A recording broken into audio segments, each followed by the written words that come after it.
रिव्हर्ब कमी करा. नमस्कार, मी नरेंद्र धायगुडे. आज तुम्ही एक अत्यंत वेगळ्या प्रकारचा कलाविष्कार पाहणार आहात. जगामध्ये पहिल्यांदाच हा प्रयोग केलेला आहे.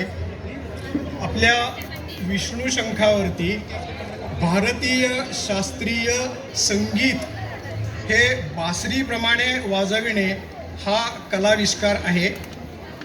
आजपर्यंत शंखावर फक्त एकच एक स्वर वाजवला जात असे, परंतु मी सारे गम पदनिसा हे संपूर्ण सप्तकाप्रमाणे सूर वाजवून त्यावरती गाणी, भावगीतं, राष्ट्रगीतं या अशा प्रकारच्या रचना करतो.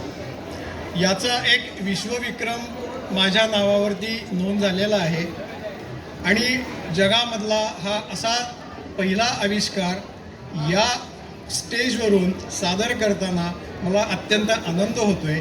आणि आजच्या दिवसाचं औचित्य लक्षात ठेवून आज शंखावर मी वंदे मातरम हे गाणं वाजवणार आहे.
भारत माता की जय.